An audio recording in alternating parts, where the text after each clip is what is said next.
TV. Vendée. Passez plus de temps devant la Vendée. C'est l'heure de Rendez-vous en cuisine avec Fleury Michon. L'obsession du bon.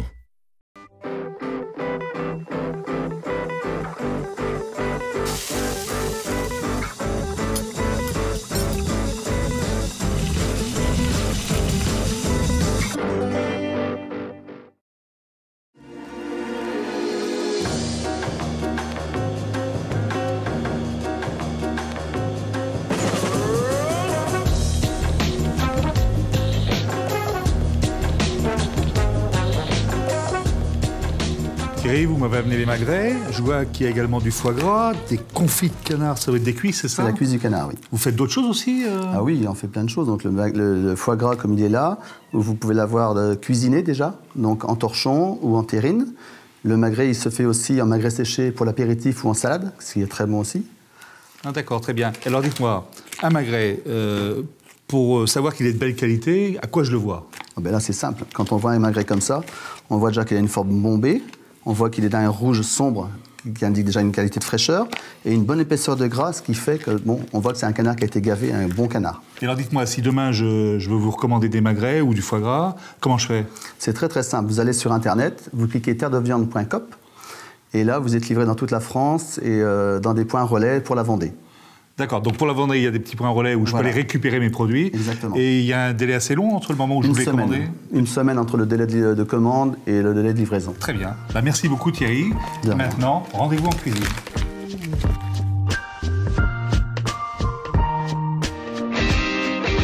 Pour réussir un magret croustillant et rosé, il faut légèrement ciseler la peau du magret de façon à ce que le gras fonde mieux. Et surtout, le secret, c'est de l'assaisonner quelques minutes avant de le cuire. Alors uniquement côté peau, de façon à ce que le sel rentre bien dans le gras de la peau, ce qui va lui permettre de mieux fondre et de devenir croustillant. Et surtout, de prendre un bon goût. On fait un peu comme si on assaisonnait un canard pour le confire. Et bien sûr, la coriandre, car la coriandre sublime le goût du canard.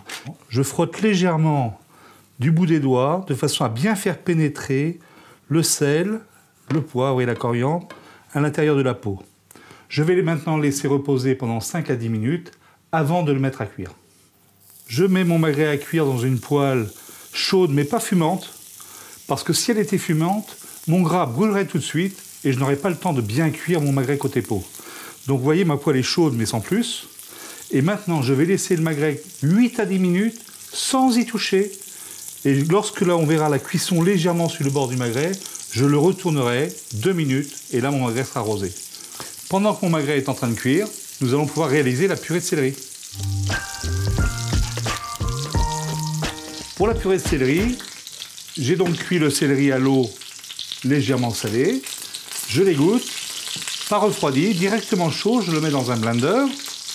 La crème fraîche liquide sur le céleri. Une petite pointe de vinaigre de cidre. Le vinaigre de cidre avec le céleri fait un mariage exceptionnel. Un petit peu de beurre. Et maintenant, je vais mixer le tout fortement pour obtenir une purée bien lisse et bien blanche.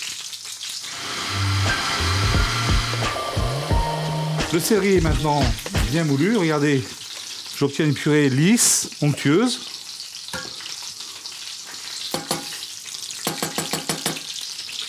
Regardez, bien onctueuse. Il me restera juste à vérifier l'assaisonnement au moment de servir. En attendant, je la laisse au chaud tranquillement. Le magret cuit maintenant depuis environ 9 à 10 minutes. Vous voyez la graisse qu'il a rendue. Et comme vous pouvez le remarquer, la graisse n'a pas du tout noirci. C'est pour ça qu'il faut le cuire vraiment en basse température. Vous voyez, là, je suis à 5, entre 5 et 6 sur ma plaque de cuisson. J'égoutte le gras.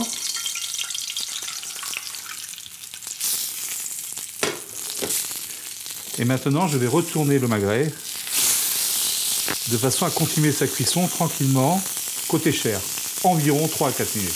Donc le magret est resté environ 3-4 minutes côté chair.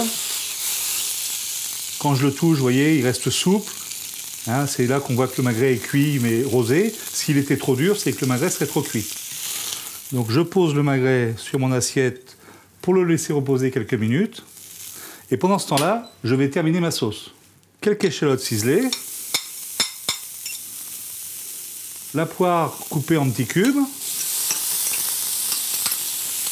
Légèrement revenue dans le reste de matière grasse que je n'avais pas égoutté, mais très très peu parce qu'il n'y a pratiquement plus de gras. Donc là, mes poires commencent à être bien cuites. Je rajoute la trousse-pinette, donc comme chacun sait, qui est un apéritif de Vendée à base d'épines noires. La trousse-pinette que je laisse bien évaporer pratiquement à sec. Une fois que ma trousse-pinette est pratiquement réduite à sec, je rajoute quelques gouttes d'eau. Je laisse compoter un petit peu les poires. Il reste maintenant à découper le magret de canard et le dresser sur assiette. Mes poires, mes échalotes et bien sûr la petite touche finale de la coriandre ciselée fraîche. Eh bien, c'est terminé pour aujourd'hui. Je vous donne rendez-vous en cuisine la semaine prochaine pour une nouvelle recette.